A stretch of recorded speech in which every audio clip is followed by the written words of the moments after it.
Hi everybody, welcome back to Healthy and Easy Recipes. So my recipe for you today is tuna pitta melt, and my ingredients are wholemeal round pitta,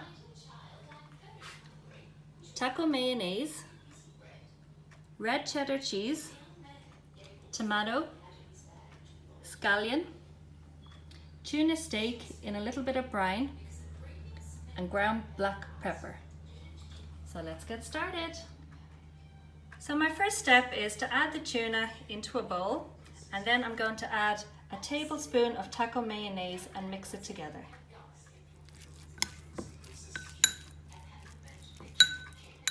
So once the tuna and taco mayonnaise is mixed around, then you can add in some salt and pepper to your taste. I'm only going to use some pepper, and then give that a mix around. So now I'm just going to leave that to the side, and my next step is to prepare the tomato and the scallion. So I'm just going to slice them thinly. And so there you can see how I've chopped the scallions and also the tomatoes.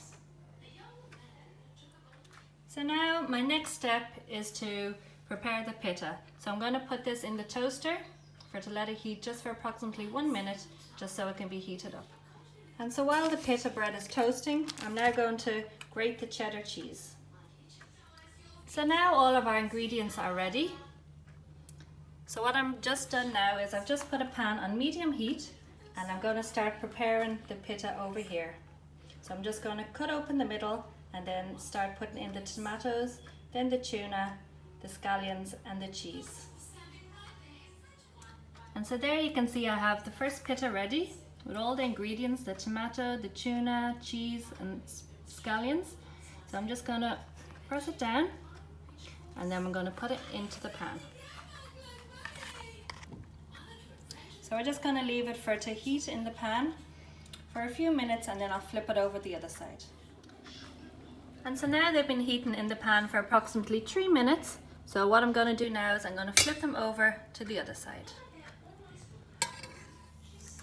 And so now that they're flipped over, I'm going to let them cook for another 3 minutes in the pan, and then our tuna pitta melt will be ready. And so there we have our tuna pitta melt all finished. This is a lovely and healthy lunch. If you like this video, please do like and subscribe below. Thank you for watching everybody, and have a great day.